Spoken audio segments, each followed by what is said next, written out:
నష్టాలని ముందుగా సమాజం దృష్టికి తీసుకెళ్లడం అనేది ఈ సమావేశాన్ని నిర్వహిస్తున్నాం. అయితే ముందుగా తెలంగాణ రాష్ట్రంలో ప్రభుత్వ రంగంలో పనిచేస్తున్నటువంటి ప్రతి డాక్టర్ కూడా ఇక్కడ వేదిక మీద ఉన్నటువంటి ప్రతి ఒక్కరం కూడా సామాజిక ఉద్యమం ఉందని తెలియజేస్తాము. డాక్టర్స్ అంటేనే ఈ సమాజంలో వాళ్ళు ప్రాణదాతలు. అంటే డాక్టరు మనం కోవిడ్ వచ్చిన సందర్భంగా మనం చూసాం. ప్రపంచ సమాజం అంతా ఏ విధంగా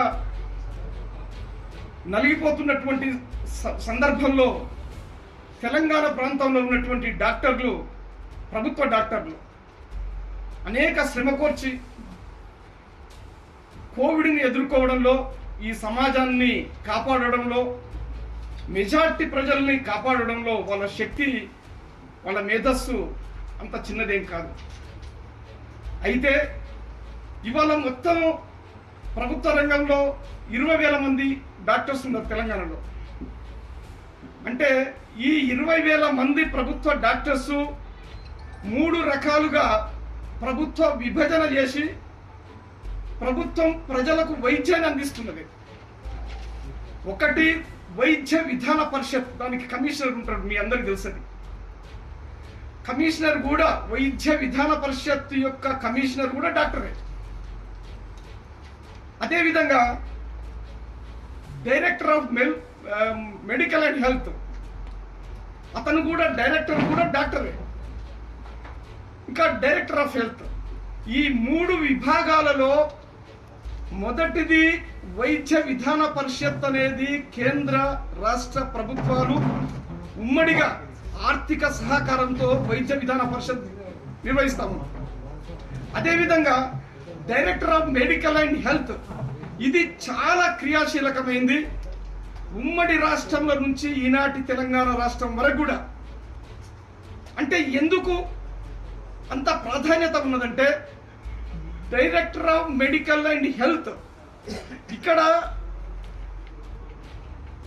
వైద్య విద్యని వైద్యులే టీచింగ్ స్టాఫ్గా వెళ్ళి, ఉపాధ్యాయులుగా వెళ్ళి డాక్టర్లని తయారు చేసేటువంటి ఉన్నతమైనటువంటి డాక్టర్ల యొక్క సమూహం వేదికనే DME, director of medical and health.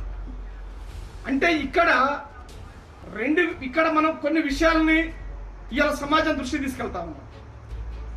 ఉమ్మడి రాష్ట్రంలో సమైక్యాంధ్రలో వీళ్ళ బదిలీల విషయంలో ప్రతి సంవత్సరం జరిగేది. అంటే 2014 వరకు తెలంగాణ రాష్ట్రం వచ్చేంత వరకు 2013లో లాస్ట్ జనరల్ కౌన్సిల్ ద్వారా డాక్టర్లకు బదిలీలు జరిగేవి.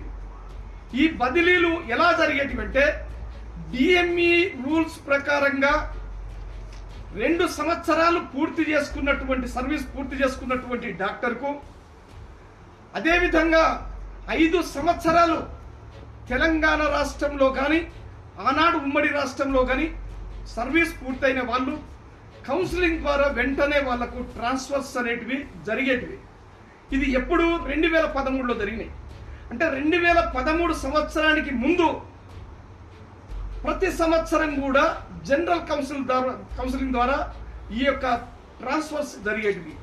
2014లో మనం తెలంగాణ ఎన్నో పోరాటాల ద్వారా సాధించుకున్న తర్వాత ఇక్కడ ఈ యొక్క వైద్యులని సమాజం ప్రజల దగ్గరికి తీసుకెళ్ళి ప్రజలని ఇంకా వైద్యం అంటే రోగాలు లేనటువంటి సమాజం ఇక మార్చడానికి, తీసుకురావడానికి తెలంగాణ రాష్ట్ర ప్రభుత్వం, ఆనాటి ప్రభుత్వం పూర్తిగా విఫలమైనటువంటి పరిస్థితి మనం కనపడతా ఉంది.